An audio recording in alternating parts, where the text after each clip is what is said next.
What's up, guys, and welcome back to a brand new episode of the NeoVintage podcast. I'm Jabril, and I'm here with Steve. Hope everyone's doing well out there.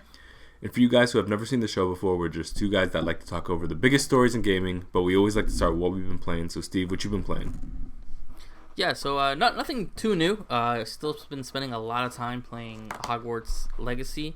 Really enjoying that game. I think the game's quickly rised up in one of the games I probably will enjoy this year, and that just kind of shows how strong this year's already begun. We're only in March, and we've got a lot of good things coming up. You know, there's been some stinkers already this year, and Hogwarts is not one of them. So I don't have too much more to say. I think they've been releasing patches, and a lot of my gripes with the games, not all of them, but are starting to get fixed. You know, some of those load times, getting to the doors when they take a second to open, because it is one giant connected map. It takes a second for the doors to open. It's been reduced a little bit, not the best. Some of the camera controls and other issues people have been having with some of the lock-on stuff, they're tweaking, not necessarily making it better or worse. They're just giving you different options to try it. So it's nice to see them keep doing that support. But I'm really enjoying the game. You know, there's something about that open world collection sort of feel to it it's just really well done to be in that world constantly. So not much more to say. Again, I haven't progressed too much more in the story. I've been distracted with so many collectibles and side missions, and you get to there's this whole customizable room that is way more in depth than it needs to be, and that distracts me for hours at a time. But there's a lot of little small touches that I like, and it helps you, just really brings you into that world. You know, when it turned to fall season, everything was Halloween decorated. I mean, everything from rooms inside the castle to the villages to Hogsmeade. And the same things happen now. I've moved to the winter season, and there's tons of, you know, holiday and Christmas decorations. So a lot of love's been put into that game, and I'm really happy for the game to be doing well and people enjoying it. The only other thing I've been playing, really, and I'm not really sure why I've been playing this. I guess I was just more tempted to see if I can get it. I've been in a Smash Brothers mood without wanting to play like Smash Ultimate, just because that game is so just large and full of, you know, between characters and stuff like that. So I some reason been doing, I guess you can sort of say, a Smash playthrough. I went to the original Smash 64, played through a good chunk of all the, I mean, there's not that many characters, not the campaign, but, you know, the arcade mode, completed it. I just wanted a reflection on the series. Spent some time with Melee, which is, I hate to say, is almost one of my least favorite ones, but I understand that's a big hubbubaloo. And I feel like I've gotten a new appreciation to it. I see a lot of that stuff that was brought back from Melee into Ultimate, especially from the speed and everything like that. So I kind of understand a little bit more why people are so Melee purists in the competition scene and in that community. So it's exciting. Weird character selection screen, not looking at it, that just how many clone characters are in there. I mean, from Mario to Dr. Mario to Luigi, all fight very similar. So it is weird that it's held so high when it's so much reskinning in a sense. But then there was such a dramatic change when I went from that to Brawl, which Brawl used to be one of my favorites, excluding the tripping mechanic. But I've always thought the story mode, which whether you liked it or not, was at least an enjoyable time to get through, seeing these characters sort of interact with each other. I think it works a lot better than what was in Ultimate. I think Ultimate had like 3 cutscenes, something like that, which one was rehash, and then the other stuff was it's just kind of there to get through. I think it was nice to have this sort of platformer in the game, even though it didn't work to the best. Some of the actual platforming is kind of rough. And then I went backwards again and started playing the more fan modded community game, which is Project M, which was a sort of Melee mod into Brawl, which was for a long time held as a sort of underground, not officiated by Nintendo a game. And I've been playing that just to see what the big issue was, and what it does. What's interesting is, in this game, again, it's all fan-made content, fan-modded and everything. But they got so much to work that people have been asking for. And the big one for me is just for costumes. You can switch people's costumes into, not other characters, but different things. I can switch Pit into his original-looking costume, and it doesn't affect the gameplay. And it just makes you wonder why we didn't get anything like that in Smash Ultimate or in any of the Smashes really, it makes no sense. Luigi, his alternate costume, he has all the color variants, but then he also has the from the Paper Mario series, the Mr. L, where he's got like a superhero mask. That he has that costume, which is really cool. It has like even more throwbacks to these games, because Smash is just a love letter to Nintendo, and it just really makes me reflect on why we didn't get more in that concept, with alternate costumes, different loadouts, and it just makes no sense. Like Ganon, I can play either as the Ocarina Ganon or the big tanky Ganon that was in Brawl. And again, it doesn't change anything. It doesn't really change the hitboxes or anything like that. So I've just wondered why Nintendo never opted to do that. Even though it seems the community's done it. So that's all I've really been playing. I know it's not the most exciting. I'm really trying to clock through Hogwarts. I do hope to beat it before Resident Evil Remake. I'm hoping to beat it before that, because that's going to be pretty much the game that takes over my time when it comes. But that's all I've been playing. What have you been up to? Yeah, not a whole lot. One, I'm just going to get out of the way. The Hell's Kitchen thing. Yeah, so I don't know what kind of pushed me in that direction, but I had a strange kind of like distant memory. We had kind of spoke about there being a Hell's Kitchen game. I think we're probably talking about this show or whatever. And I had the DS one, I swear, once upon a time. But I wanted to get the Wii version, and so I looked up online, and I was able to hunt down a copy for pretty cheap. I think I only paid like $15 or something like that for it, which is not the worst. I mean, it's more than you'd probably think that game would fetch. But I got it CIB, so it's like in pretty good shape and everything like that. So gave it a shot. It's not bad. It's not good either. It's for anybody who's kind of curious about the Hell's Kitchen game, it's more simulator than like Cooking Mama. Like you're more so managing the restaurant and the flow of output, but you're also making meals. But unfortunately, it's not like Cooking Mama in the way you chop in carrots now and whatever. It's more so like a time management thing. So it's like a pressure of like, okay, you go to make this meal is made out of these individual components. It takes a couple seconds for those components to get ready. You can put them to cook, and then you put them on the plate, but you have to time things right because different things have different cook times. And if it's on the plate for too long, it gets cold, and then Ramsay yells at you, and then people are waiting out in the restaurant, and it's a whole thing. So you effectively have to work as like the server, the cook, and the maitre d' to sit people and stuff like that. So it's quite a lot of work. It's okay. It's fine. It's good to have at the collection, but it's not something I'm probably going to go back to a whole lot, just because it gets old pretty fast. Like they have like week 1, whatever, and it's broken into like 7 individual days, which each challenge getting harder. And by the like, I don't know, 5th day of that week, just the week, I was just like, all right, like that's enough of that. I didn't get super far because I was like, I've seen everything the game pretty much has to throw at you. So I guess the most interesting thing about the game is the fact that there is a strangely well animated render of Gordon Ramsay in that game that like looms over you as you cook the entire time, and it's like weirdly well done. Not that it doesn't look like him that much, like the face animations are kind of weird, but the like just the breathing animations as he kind of stands there is like strange, like strangely realistic, and I'm just like, yeah, I don't know what that's about. And apparently the DS version has the same thing too. Like the DS version is actually not a massive like downgrade from the Wii version, so I don't know, I might have to pick that up too as well. I don't know. But a bulk of my time has been spent in Dead Cells. The Castlevania DLC came out, and so I've been playing almost exclusively that. It's very good. So I've liked Dead Cells before. There's a lot of Metroidvanias, so I can only spend so much time with so many of them. And my thing is typically when I'm in a Metroidvania mood, I either go back to Metroid Zero Mission Fusion, one of those two, or Castlevania 3. Maybe the advanced ones if I'm feeling spunky, but I tend to go back to older games. So some of the newer Metroidvanias, even though I have a lot of love for them, you know, the Dead Cells, Blasphemous, Moonscars. I mean, there's tons of them. I tend to like go through them, beat them, and then kind of move on with my life. So Dead Cells hasn't been one that I've touched in a while.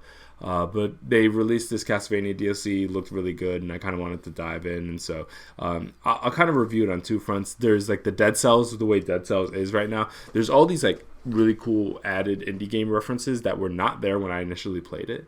And so that's really, really cool. There's just like, you'll find all these different rooms that are references to other indie games throughout mostly the first area of the game. And so if you kind of explore that area fully before moving on to the real second areas, you usually bump into one or two kind of indie game references, and they're very, very well done. So that's really cool. There's a lot of newer weapons that I've been bumping into.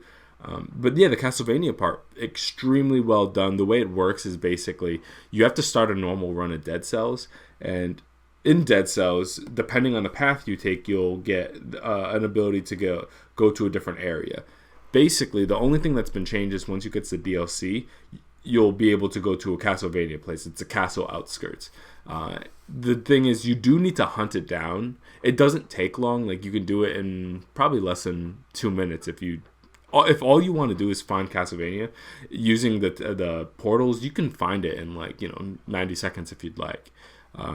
I would suggest spending some time killing some enemies to like get some good stuff before you go over there, because it's not easy.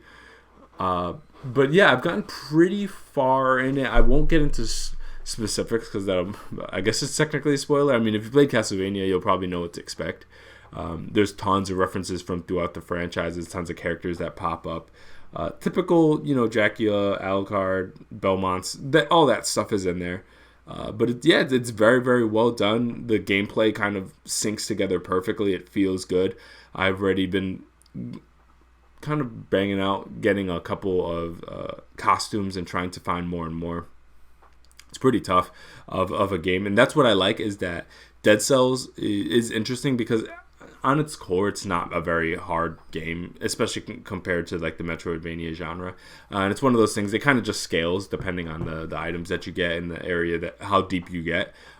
It gets a lot tougher. So it has like more of a learning curve over time, as opposed to kind of hitting you out of the gate over the head with difficulty like Castlevania. And I was kind of concerned at first, like, would the scaling match Castlevania, or would it feel kind of off? But what I like about it is that if you go to Castlevania, it almost immediately ramps up, not dramatically, but by the time that you're in sorry if this is a spoiler to anybody, but Dracula's castle, sorry guys, for anybody who didn't see that coming, by the time you get there, it's like pretty much on par with your standard Castlevania difficulty. There are small differences, like obviously old Castlevanias have knockback. That's a huge amount of the difficulty, and the platforming there is a huge amount of difficulty. This one is very much centric to the Advance and DS centric title, so pretty much everything after Symphony of the Night, it's closer to that.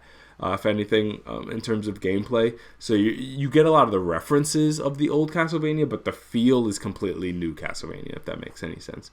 But yeah, highly recommend it. If you go on Steam right now, the whole bundle is on sale for under $25 of the base game. You get you could spend hours and hours just playing the base game, and then the DLC, which I'm still haven't beaten all the way. There's still lots of things for me to find in there. Obviously it's roguelike, so it kind of randomizes with each run, so I'm still kind of finding different things all the time. But the major story beats as you kind of move through the areas, I've gotten to what I believe is the last part, basically, and then it's ambiguous. So once, Steve, if you play this, once you get deep into it, we can talk more about it, because there are some interesting twists that it makes last minute. That's what I'm kind of dealing with right now. So yeah, not Hell's Kitchen DLC, Castlevania DLC, very, very recommended to anybody who's a Castlevania fan. And if you needed a reason to go to back to Dead Cells, I think it's great. But and I've been playing on Steam Deck, by the way, and it runs beautifully there. It's Steam Deck verified, so if anybody's looking to play it there, very good. I can't speak for the like Switch version or anything like that. It is on there. But I haven't played it on there. But I have played base Dead Cells on Switch before, and it runs great. So I have no doubt the DLC probably is great there as well. But yeah, that's everything I've been playing. Yeah, that's interesting. I have purchased, I repurchased Dead Cells, and obviously I bought that bundle. I think I think it was like $5 more, and it was all the DLC bundle. Yeah, So it was yep. like, still, I think it was under $30. I just haven't jumped into because I know it's gonna just like suck me in. I It just is a haven't had time time. sink, yeah. Yeah, I just haven't had the time to. When I was playing Dead Cells before, I used to have a second Xbox in my room, and that's when it was like my bedtime game. I'd play it a bunch, and then I'd go to sleep. So I just haven't done it yet. I probably will start it today. I have to admit, because I've seen very little of it because I've been trying to avoid it. And I just kind of want to go back to Dead Cells. So this will just be the perfect timing for it. Yeah, I would say, especially with all those DLCs now, it's just such a better game than it was when I first played, because I played it very shortly after release, and it was very good then. But it was kind of just, it was what it was. But they added so much to it since then, and so much love has been put into it. And I can't speak for the other DLCs, but the Castlevania DLC is incredibly well done. I was concerned at first that it was just going to be a reskin and kind of like a cash grab or whatever. But no, they've actually done a great job where, like, if you go into the DLC, it's all new enemies, obviously all new environments, all new weapons to kind of correspond with that. And especially once you're able to, like basically regular Dead Cells, you collect souls or cells. No, yeah, cells.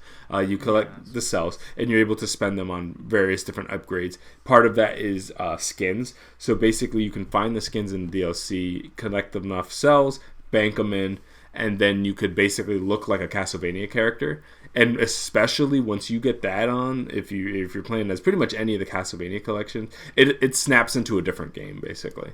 And it has the great feel of Dead Cells, and some of the original Dead Cells enemies pop up in the Castlevania worlds. But generally speaking, it doesn't feel like some kind of cheap, crappy reskin or cash grab or anything like that. It feels like they put a lot of love into it, which I can appreciate, because Castlevania, it's been quiet for the franchise for a long time, and so anything that kind of shows that love and appreciation, I can get into. So highly recommend it to anybody.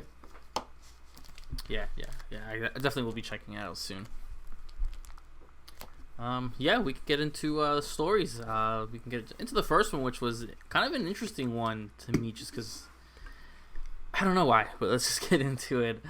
Square Enix shuts down Luminous. Luminous Productions, the team behind this year's Forspoken, is being shut down. In a tweet posted yesterday, the studio announced that beginning on May 1st, it would join Square Enix to deliver new, innovative gaming experiences across the globe. In other words, it's being folded into its parent company and ceasing to exist as a separate entity. In the 2 months between now and May 1st, Luminous says it will be entirely focused on Forspoken, and that it's currently working on previously announced patch to address overall game performance. Given that some of the Forspoken's previous patches didn't really do much in the optimization of the game, we better hope this last one is a doozy. The studio also said that Forspoken's upcoming DLC, In Tanta We Trust, remains on track for release this summer. In the full statement, obviously we always link in our descriptions, coming from PC Gamer. This is one of those weird stories where we saw a game very long time ago. I think originally it was called Project Athia. We were intrigued by it, and then the more we started seeing of it, especially when it was finally shown as Forspoken, many people were concerned. And it's interesting because this is the one thing they've done. They did work, obviously. They co-helped with making Final Fantasy 15, and there was tons of different parts of Square Enix were making 15, and then Luminous, I know, helped it get across the finish line, and that's why they were given a chance to make their own title. And then Forspoken, as we know, was not received the best, and so as soon after it's released, they're folding Luminous back into Square Enix, which it sucks to lose a whole branching arm, but if the arm is so disjointed, which seems to be the issue with what happened with Forspoken, it kind of makes sense to, instead of trying to force everybody to work together and do what it needs to do, let's bring them back in, restructure them. At least they didn't just flat out close the company and fire everyone. They're bringing everyone in, so as far as we know, everyone still has jobs, which is always a big thing. I'm glad. at least for that aspect. Obviously, they're going to be probably tasked with Final Fantasy 16 and DLC to 16 if we get that. And Square is also sometimes pumping out 7 RPGs that look the same at the same time for some reason lately. So it's there. It sucks though because I know Forspoken looks weird, but it's still one of these games that calls to me for some reason that I really want to play it. There's no way I can justify $70, especially when I played the demo, and I've seen all the clips of the voice acting. Unless the voice acting, actually, I take that back. It's not against the voice actors. It's definitely the lines that were written that just make it feel like that. But I feel like it was sort of unjust that because this game's also was sort of just been bouncing around and then pushed and changed, and this is one of those things where it's like I can't wait till one day someone starts speaking of it or make a small documentary or Did You Know Gaming gets a hold of some of this stuff because I need to know what happened here, because from the few people who have spoken out or have been able to speak out, there's a lot more going on between Square, Luminous, and what ended up happening with Forspoken. How did you feel about this? Yeah, it's sad to hear, but it's also not surprising. I mean, despite what anybody feels about Forspoken, which obviously my feelings are actually not a far departure from yours. I'm pretty conflicted on it as well. It's obviously incredibly expensive. That they were really banking on this, and hearing that Square announced that this game maybe fell short of projections or whatever. That's not an uncommon thing. I thought they kind of say that with almost every game, it seems like, shy of the Final Fantasy game. So that didn't surprise me that it fell short of expectations. But it was very obviously that the marketing budget on this, the production budget on this was pretty astronomical. And so anything shy of like a blockbuster success was probably going to cost them some degree of money. And this was probably an expensive project that cost them more money than they probably made back on it, and so they needed cost-saving mechanisms, so you fold people in. And so that happens. But yeah, it's one of the... Forspoken's a weird one because like I played the DLC, or not the DLC, the demo for it, and I thought it was decent. Like I didn't hate the gameplay. It's just, the story, the writing, the dialogue, I just found it kind of annoying. And the price one's a big one. The $70, man. With that increased price point now, we kind of gamers in general just have to be more deliberate with what you kind of throw your money at, because it's just not an insignificant amount of money at this point. And yeah, it's just for $70, I'm not gonna buy a game that I know for a fact that is probably gonna annoy me from just a narrative and dialogue perspective.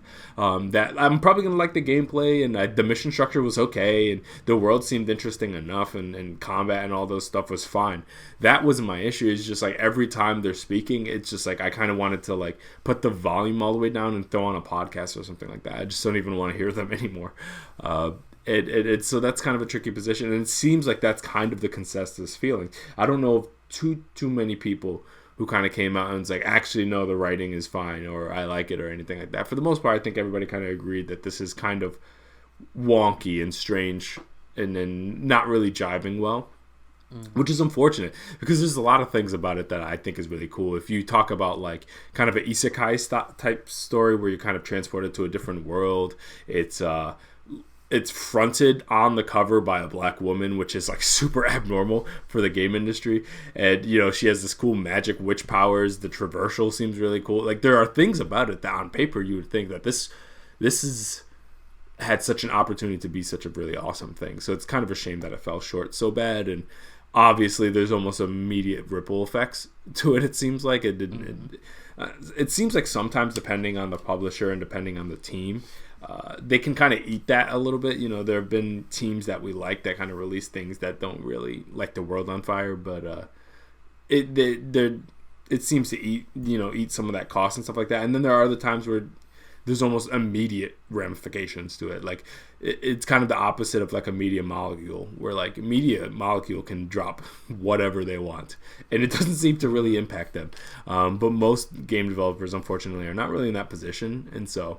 It seems like this has to be either the most crazy coincidence or directly tied into, what happened previously and kind of Square trying to tighten its belt a little bit. But it just surprised me that like Forspoken leads to this. But yeah, as you say, like there are all these like nameless random RPGs I see get announced with the same kind of Final Fantasy-esque logo. You know what I'm talking about, right? With that white background. It's like that's a Final Fantasy thing, I swear. And there's like 3 of those, I swear, that have come out since like last fall. And those I don't know, are maybe they're doing well outside the United States, I don't know, but Square seems to be willing to invest in all these random properties that can't be doing well for them. So I don't really understand their business model right now. But yeah, it's a shame, but not a surprise. It is, and it's funny you said about those the fake RPGs, not fake RPGs, but fake Final Fantasy games they keep publishing. But yeah, it's unfortunate, and it's still. I feel like I will one day play Forspoken, and I saw someone play it, and the big thing they did was change the language to not English. So that's smart. I think they put it in they put it in Japanese, and they just read it, and they're like, it's not the worst when you don't have, because some of it doesn't when you read it, it doesn't translate as cringy as when you hear it. So that'd probably be the way I do it. But that's I think a lot of the issues, I didn't even think of that. Yeah, so if I ever get it, that's what I will be doing. But there is some. I just think about it. I remember the game not being optimized really well. I remember trying the demo both on PlayStation 5 and on Steam, and then for fun I put it on Steam Deck. Don't do that. Don't play it on Steam Deck. I didn't realize it was on there. You have to bring it down, like the graphics and everything, very, very low to get it running there. And that's fine, right? I don't hit them for that, but I do hit them for the optimization. I mean, I think if I remember, this game was almost the size of the latest Call of Duty. And Call of Duty is notorious for being very huge install. Just gigs on gigs on gigs. And Forspoken is the same way. And I watched someone break it down, and it's filled with a lot of nonsense, a lot of just empty data. So that really was my biggest thing when I played it on PS5 was. It just wasn't optimized. It feels like it wasn't there. I'm curious on where the game, because Luminous obviously being folded into Square, they're gonna do the DLC. Forspoken was supposed to be a 2-year exclusive to PC and PS5. I wonder if it'll even ever come out on Xbox. If there's even going to be a team to be porting it over there, or if they just kind of let it go in the wind. Because that was a big thing, console exclusive, and. But anyone on Xbox, you're not missing out from what I've seen, so no worries there. But I feel bad, this was obviously going to be a big push, a big franchise for them. This was their debut game, and it fell on its face, and then immediately they're, brought back into the big one. So it is unfortunate, but it's just, I can't blame anyone. I completely understand it. I wanted to get this game on day one, but those early reviews were pretty damning. Yeah, let's see how long before there's like a good sale on this, because that's my thing. It's like at a certain price point I could totally see myself getting it, but it is nowhere close to where it's sitting right now, and I haven't seen it like really on sale. And if let's say Square lost a lot of money on there, I just wonder if they're gonna hold strong and like insist on not discounting it for a while, which I think would be a mistake, because ultimately they need to get their base as high as possible in terms of amount, like their player base. But yeah, I mean, part of me, this is when I wish it was like a Ubisoft game or something like that, so it could be $20 in like a month after it releases or something like that. But yeah, that's just that. I don't know what the price point would be, but maybe closer to like 30, like 25, 30 maybe. Yeah, is probably better. I'm looking right now on Amazon. It's still full price. Nah, that's crazy. And GameStop has it down to $64.99 instead of the $60. Yeah, there's no way. There's not at that price. Not with Resident Evil right around the corner, Jedi Survivor. Like, no way am I paying $70 for something I know for a fact, like maybe in 5 hours I'm gonna probably put it down anyways. So yeah. Yep. But yeah, I'm keeping an eye. I want to see how fast they discount it, because that's also a good tell of intentions of the developer, what they intend to do. If they hold fast and maybe they cancel that port, they're done. Like they're gonna get the money they get with it, and they don't really care one way or another at this point. But they did their earnings call already. They acknowledged that they took an L on it. So We'll kind of see Square's actions from here. Mm-hmm.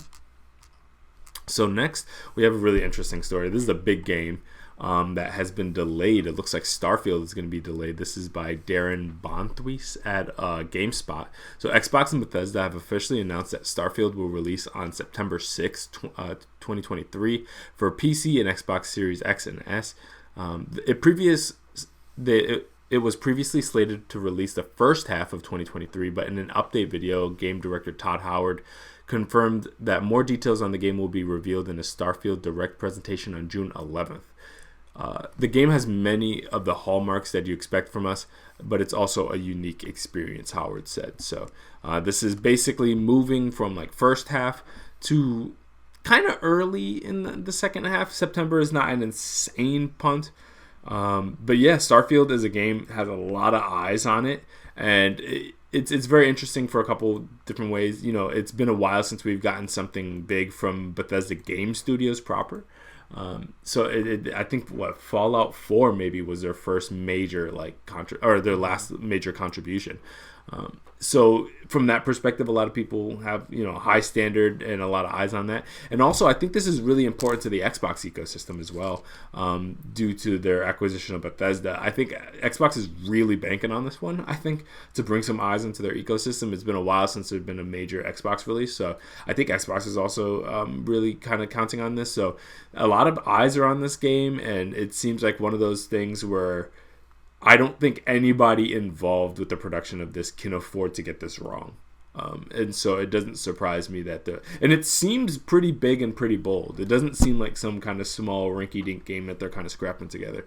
It seems like they're really trying to fulfill that Fallout in space idea, while simultaneously trying to up their game a little bit. Obviously, the engine in and of itself looks like they're trying to improve it. Bethesda Game Studios have never been known for like pushing the tech in terms of just like fluidity and just like a really solid engine, but they make great games undeniably. So you know, I'm excited to play this game, but I'm not terribly let down by this personally, just because it's not that crazy of a delay. And to be honest with you, I kind of forgot that it was for the first half of this year anyways, because I didn't realize they even gave a window. I forgot that. So, you know, punting it to September is not crazy to me. If they punted it to like 2024, yeah, I'd probably be a little bummed by that. But September is not crazy for me right now. I don't think even September has too much to compete with it anyway. So it's a good time for me personally. What do you think? Yeah, no, I completely agree almost with every point you said. This is an important game for Bethesda because it is going to be their biggest game since the acquisition from Xbox. So a lot of people were, you know, it became an Xbox exclusive, whether there was a PlayStation version of it or not. It is an Xbox exclusive now. And Bethesda has that reputation of releasing games. Yeah, we all know what happened with 76. Fallout 4, to an extent, was very underwhelming to many people. I enjoyed it to an extent, but yeah. Graphically, it wasn't there. Content-wise, it was weird. Skyrim was broken when it came out on PS3. Yeah, Skyrim. So that can't keep going on, especially when you have the funding and push of Microsoft. I think that's what this looks like. When you see it, where it's like, well, it's coming out September now. I think the original release date was November last year. So almost a whole year delay in total. But if that means the game's going to come out working really good, whether it speaks to me or certain people or not, that's a different thing. But if it works really well and it nails what it needs to do, then it's going to be good for them. You know, they produced a game, especially in a time where Xbox has nothing else really else on the docket. It's nice to know that this is that big game, right? This is the big one they're pushing for this year, and it just needs to be there. I'm not too bummed either. You know, I didn't realize. I some reason thought it was coming out this summer. I don't know why. I don't recall them even giving a window first half of 2023. It's one of those things like when the game is ready to come out, I will play it on Game Pass. I'll be honest, but it's one of those things. I don't know if I'm 100% on board for this sort of rollout they want to do. I think they said June, right? June 11th. You said they're doing a direct presentation. But then you have a 3-month sort of window to release. Are you gonna keep badgering with us. We don't want to see too much of the game. We want to see that the game works and what the moment-to-moment gameplay is. That's what I would ever want to see from a game, that it works, what the moment-to-moment gameplay is. What does it feel like when I sit down on a Saturday afternoon to play this game? You can show me all these weird character customizations and zoom-ins and zoom-outs of these dry, gray planets all you want. I don't care for that. I need to see what I'm going to be doing for these hours. You're taunting this as this huge, RPG, back to you guys' roots and all that. But you gotta show me where that is, because nothing I've seen of the game seems revolutionary. There's fanboys who are taking this with stride, and they're super excited. They think this delay is a super good thing, in a sense that it's all because of marketing. And it's like, no, the game needs to work. That's my big thing. The game needs to work. This is going to be exclusive to the current gen and PC. And I'm hoping the Xbox Series S isn't what's dragging this along, because we've known that's to be an issue for a while. So I'm not too... Again, September seems to be pretty open. I don't think there's anything else really in that area yet. It's very early in the year still. It's March. So things could be... Once dates start hitting, I think it's good, because I think you want to stay away from the big games. The only other game that we can kind of think of in the fall, besides whatever Call of Duty does, I know Spider-Man, but Spider-Man I'm assuming is going to be more October, November. So getting that early September date is probably a pretty good deal for them.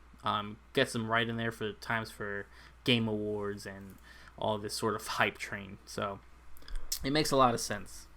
Well, yeah, and I was also going to say, another interesting thing for them, you mentioned like Spider-Man and stuff like that. That is kind of sometimes the inadvertent kind of benefit of being a console exclusive, is that it's not going to get cannibalized in the same way. Like Xbox people, if you're like an exclusive Xbox gamer, there isn't really a lot to pull from Starfield anyways. Like, they are the big game in that quarter. Like, other people are probably moving out of their way.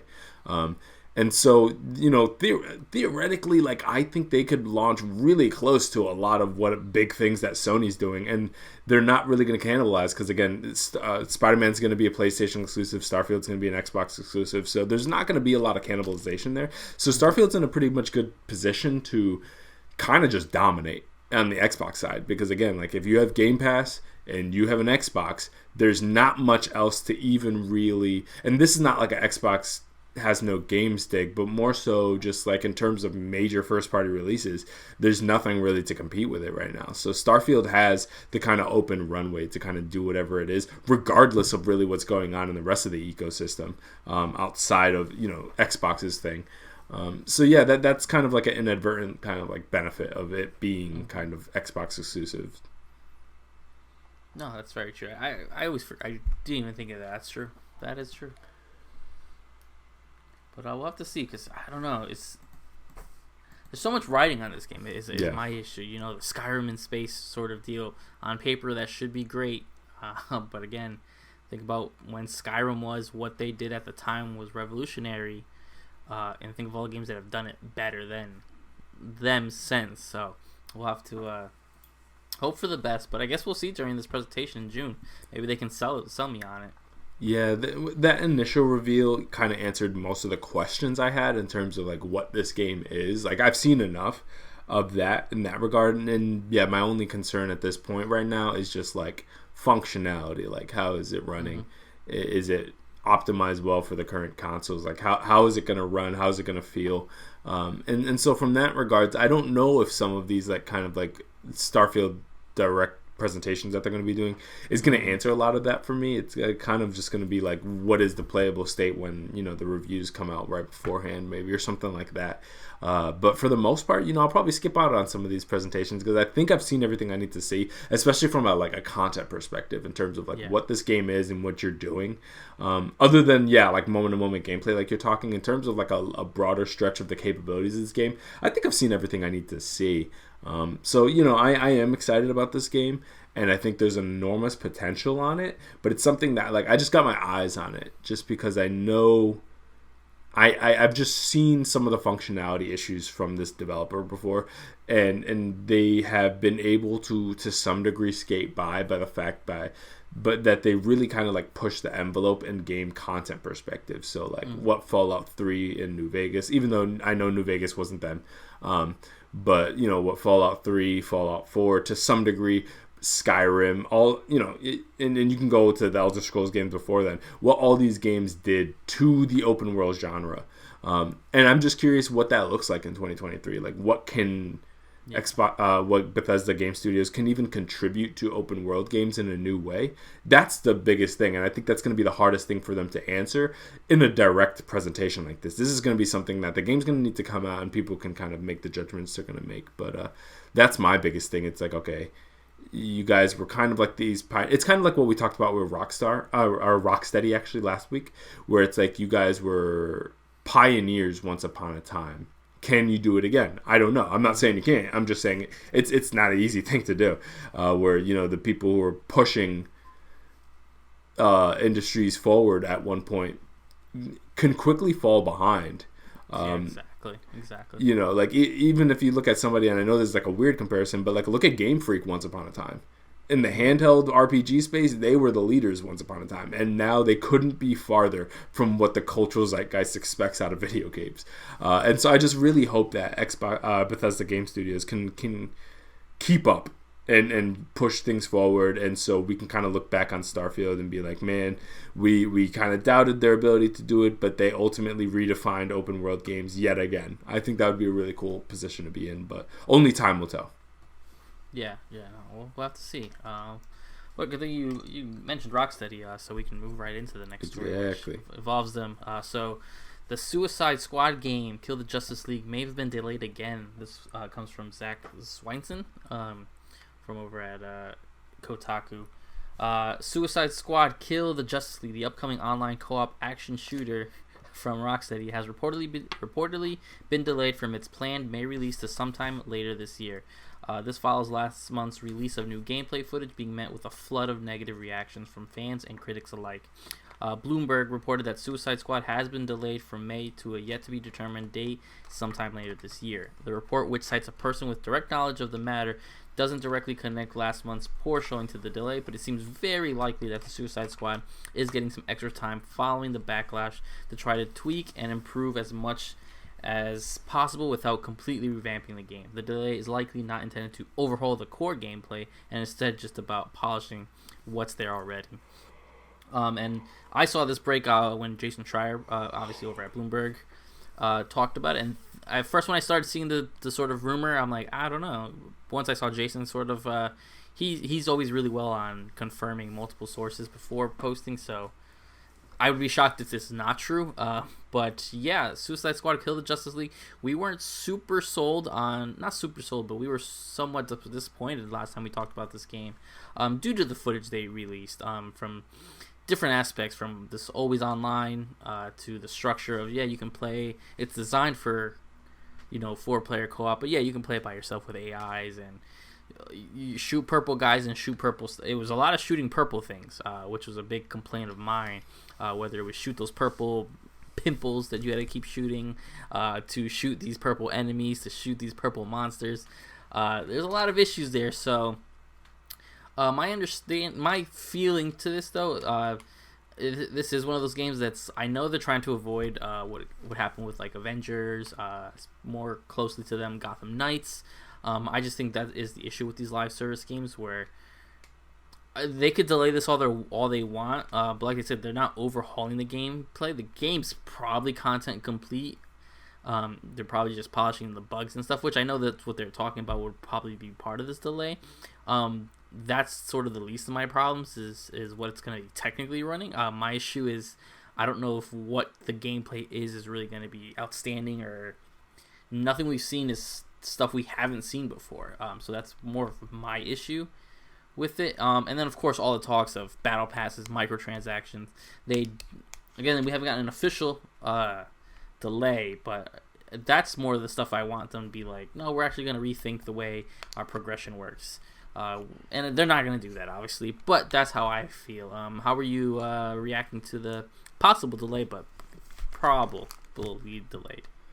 Yeah, it's one of those things where it's like I too wasn't the most positive what I saw from the reveal, and my issues obviously were more so linked to everything but performance. Like performance is, I shoot them some bail to some degree, because when they show these reveal trailers, like oftentimes you'll see like jitters and whatever, but sometimes they're earlier builds, they're vertical slices, whatever, and then the game comes out and it's probably fine. So I don't really judge them on that regard. So my main thing was like, it was the core gameplay issues I have, and since they're not going to be changing that, and I didn't expect them to. I mean, I don't expect them to fundamentally reconfigure their game or anything like that. If this is the vision they had for the game, that's fine. And it wasn't a situation where I'm probably not going to play it. It's just more so like, okay, this is not what I was hoping to get from Rocksteady, and I don't think this is also probably in the wheelhouse of what they'd excel at, to be honest with you. But this is the vision that they had. This is what they want for the game, or at least this is what someone who's financing this game wanted for this game. Someone wanted this, and so this is the direction that they're going in, and it doesn't seem like that's going to be what's even worked on remotely. So it's a matter of kind of you just punt it to wherever you'd like, but I know that this is not going to fundamentally address most of the issues that I have with it, unfortunately. But at the very least, if you're going to put out a game that is not my speed, if it can run well, I think that makes things a little bit better at the very least. So I'll take it, if it's a polished experience, even if it's not my cup of tea. Like, neither was Gotham Knights. Gotham Knights wasn't really my type of gameplay, but I still played the hell out of that game just because, I'm a big DC fan. I like a lot of these characters, and if you can give me a loop that's entertaining enough, I could spend some time in it. You know what I mean? Like, there's nothing wrong with kind of like a stupid game that maybe I don't love the most, but it's tied to maybe an IP that I rock with, and the gameplay loop is fun enough. And I think that is probably going to be where I land with this game. So it's like, I'm not upset with the delay, because I feel like at the very least it'll put the polish one less thing I have to worry about. Yeah, try to really, you got to put your best foot forward. And if you're going to, a lot of people are already docking this game for the Battle Pass, for the microtransaction, which we haven't seen the microtransactions, but you got to assume they're probably going to be gouging for costumes and stuff. Yeah, they said it was purely aesthetic. Yeah. So if you're already going to, most people already have those two issues with them right off the bat. If you can at least deliver us a really great game, technically wise, then that's already a little bit better than, like we were just speaking earlier with Forspoken. Forspoken had stumbles all over the place. That's one less sort of hit you can take, then you look a little bit better. And yeah, this is a game that from the original time it was announced, I thought it was really cool. I thought it was a really cool idea to see. So with this IP, but it's gotta be, you gotta deliver it right so we can maybe let the other stuff slide. But you got a lot to slide by, so hopefully they get to really hit where they need to. Yeah, and it's one of those things that to some degree I understand that like a game developer can't please everybody, and it seems like to a certain extent Arkham fans are probably never gonna like this game, and I think or at least like old school fans that have a very linear idea of what they like out of those kind of like third person action superhero games. They're probably never going to rock with this game. So at the least that they can do is they're going into this direction. It's obviously skewed more multiplayer and kind of live service-y type game. So they're going in that direction. Okay, cool. I understand that's not for me. Make them happy then, at the very least. And I think that's ultimately their priority. I think it's okay to just come to the point as a gamer where you can look at something and be like, that's not for me, and that's okay. Like, it doesn't have to be. It could be disappointing to me. But at the very least, you don't want to be in a position where you kind of piss off everybody. So if they can figure out a really solid, keep the microtransactions aesthetic, just really kind of fun multiplayer game that people kind of get together with their friends and go crazy and get lost in this world and have fun with these characters, and they'll add new members of the Suicide Squad, and it'll become like this. It'll become what maybe Avengers hoped to be. I think that's a fine position to be in. And yeah, will you and I ever be happy with that? Probably not. You know what I mean? Probably to some extent. This is always going to be that game that's like, man, we always hoped for Rocksteady to come back and give us that next Arkham game, or at least that next game in the Arkhamverse. And this is obviously somewhat that, and also something very different. And that's okay. So that's my main thing, is just like, make that crew happy. I can't tell you what to do exactly to make that crew happy, because I don't play games like that. But they will let you know very quickly if you didn't, because you'll be Avenged or Anthemed if you don't. Very quickly, yep. But yeah, so that was all our stories this week. Pretty quick show for you guys, but things are ramping up for 2023, and I believe the next time we do an episode, Resident Evil will be out by that point. Yeah. So I'm super psyched about that. I'm also jumping into that game, which is exciting because I am not the biggest Resident Evil guy. Like, I watch all the games, I know the story, I know the characters for the most part. In terms of playing, I don't play a lot of them recreationally, just because the inventory management and survival horror is just not my genre. It's not my thing. But 4 obviously is an exception to that. It's different in many ways, and it has the action components, but without going too crazy like 5 and 6 do. And so, yeah, I'm just really excited to be able to jump back into this game, because this has been the one Resident Evil game that I probably like played my ass off when I was a kid, and it's the only one that I think front to back I've probably played a couple times, as opposed to like the other ones, which has kind of been one-offs. Like I played 2 once, 3 once, something like that. So yeah, I'm really excited about that. Yeah, same. Yeah, I think it comes out just maybe either the 21st or the 24th. I forgot which day, but I know it's very soon. Oh yeah, awesome. So that's not it's next week basically then. Mm-hmm. All right, so that was the show. This is the NeoVintage podcast. I'm Jabron. I'm here with Steve. Hope you guys enjoyed, and we'll see you guys in the next episode.